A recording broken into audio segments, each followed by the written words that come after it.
some of the things you guys were really trying to pay attention to? You know, just hone in on what you have to work on, you know, individually. So, you know, that was just the motto of the week, you know, throughout the whole bye week, you know, just working on yourself, trying to, you know, figure out what your weaknesses are and, you know, just attack them and see what. How would you describe the steps? I know it's a week-by-week basis for you guys, but how would you describe the steps the offensive line is taking rather from week 1 to right now? You know, we just try and, you know, do our best every day, you know, in practice, you know, keeping the physicality going, you know, just keeping the tempo, you know, because it all starts with the O-line. So we just try and, you know, uphold that standard of being physical and coming off the ball and striking attacks. So. How locked in are you guys for this game? I mean, I think Florida's maybe 1 of 3 in the SEC. You know, maybe not at the level of some of the teams that in past years that they've had. You know, I've learned throughout my years in college to never underestimate an opponent, no matter what their record is. So, you know, we come in every week and prepare the same as if we're playing in a national championship game, like it's the last game. You know, you want to give it your all. So we just come in with that mindset every week, ready to work. You know, stay focused on your opponents and, you know, lock in on your assignments and, you know, just try and do your best to understand the game plan and attack it. What does this Florida front make challenging for you guys, especially Brenton Cox, former Georgia player, has been very productive for them? You know, it's just like I said, you know, the last question is just like any other week. You know, you don't look at a specific player and, you know, just try and figure out what to do with that specific player, because you never know what can happen. They can bring somebody else in and, you know, they can be as disruptive as the last person. So, you know, you just got to lock into your game plan and, you know, trust the game plan, what the coaches implemented, and just take it day by day and, you know, work on. It's all really about you, though. It's never really about the person that you're going against. You know, so if you trust your technique, you know, stay with the roots, and I think it'll be okay. What did you know about this rivalry growing up and before you got here as a player?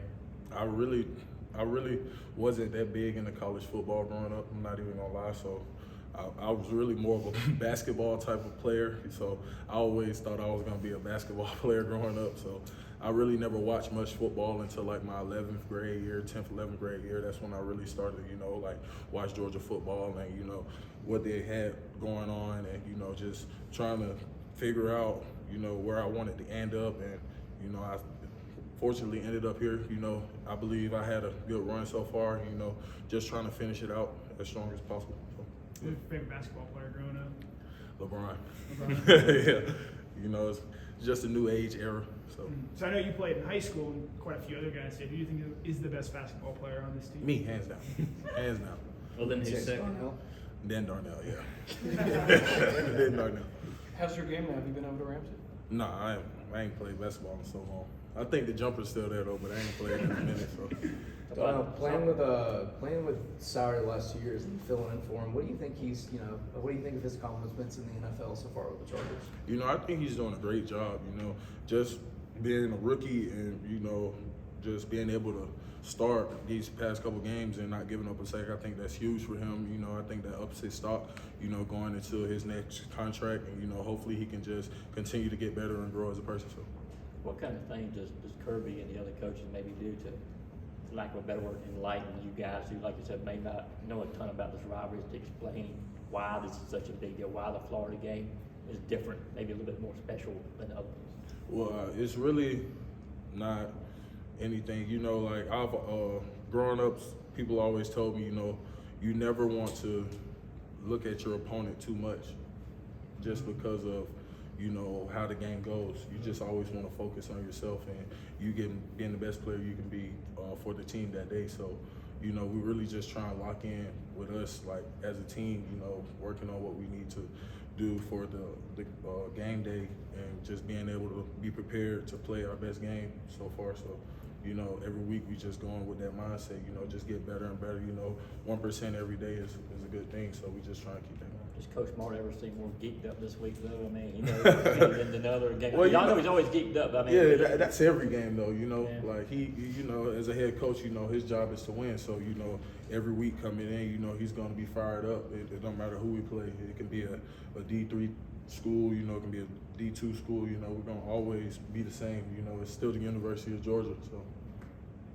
What does Kenny McIntosh bring to this offense as one of the voices and the leaders of that group? Explosiveness. Like, he's just like, the way his game is played is crazy, because he can catch, he can run out the backfield, he can run you over, he can hit you with any type of move that he wants. It's just like, it's hard to stop that, because he has so much in his tool bag that he can pull out, and you never know what's coming. So it just keeps you on your toes. Is it hard to block for a guy like that when he's cutting so much you kind of never know where he's going to go? What's it like? No, it actually makes it easier, because he can always our O-line coach always tell us, just block and the running back will make you right. So, just coming off the ball, being physical, trying to display somebody, and then just trying to open up a hole for him to get through, because once he gets through to the second level, it's just him and the linebacker, him and the safety, and I'm taking my running back every time.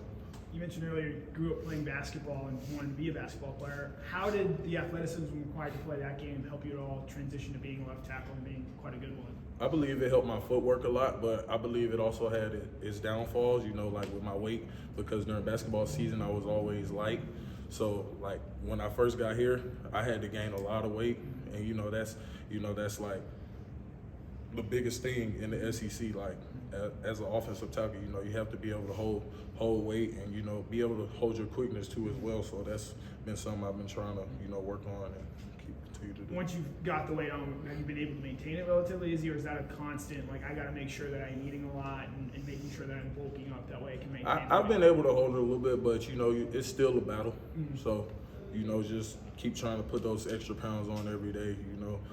Eat as much as you can throughout the day. Carter does a great job with our meal plan, so I trust her, and I trust her plans for me and the rest of the team. So I just stick to it. I know the team had the food truck come in with the funnel cakes and everything. Do you enjoy doing that just occasionally, or do you have that to keep weight on all the time? Or I just look at that as like a team bonding thing for us. Just not always being cooped up inside the building. Getting out. Being able to just talk and catch some fresh air. Talk to some teammates that are a little bit antisocial. Just get them to open up a little bit and talk to them. Figure out more about them, and I think that helps with our team bonding. So. Talking about maintaining the weight, do you have a go-to food, one that you're like, all right? Nachos. I love nachos. With Florida being towards the bottom of the conference in rushing defense, how much will you guys look to go to the ground and pound their defense? Well, that's every game, like that's what Georgia prides themselves on, running the ball. It's not just it's no matter who we play. Like we're always going to try and run the ball and be as physical as possible. What's the biggest impact Coach Searles has had for the line this year? He just brings a lot of juice.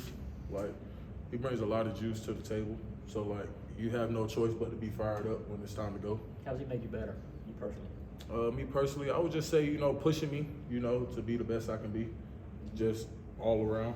Just pushing me, staying on me, working, watching extra film and just doing extra like cardio, so because, we always talk about how we're gonna play 4 quarters of the game. So, we just try to, for people who needs it, we try and, what day was it? Like Monday we ran extra. Like every day we try and do a little bit extra running, just so when the game time comes, we're able to play all 4 quarters. For you personally, how much do you need somebody kind of pushing you, driving you like that, to making sure again that you're doing the right things? I wouldn't necessarily say I need it, but it's always good to have in your back pocket from time to time, because everybody has those days where you really don't feel like doing nothing, and that extra push helps. Time for 2 more questions. You just talked about running backs. Is it hard blocking for a quarterback like Stetson to be so mobile? Is it hard, like when he's back there, you don't know where he is? Man, he's just so little. Nah, but for real, it really isn't a problem, because we always have a game plan, that involves everybody. So as long as you stick to the game plan, everything will be okay. Gotcha. Got one more basketball question for you. Being sure LeBron guy. If I tell you that Michael Jordan is better than LeBron James, what would you say? We got to see a one-on-one. Get one-on-one. We got to see a one-on-one. Nah, but Mike both players not are up there now, man. I think both players in their prime. I think that'll be a good matchup. Yeah. So. Who would you pick? Pick one spot, man. I think I'm gonna keep my mouth closed. Nah, for real though, I still might stick with LeBron, just because he's a bigger body, Okay. more physical. So. There you go. All right.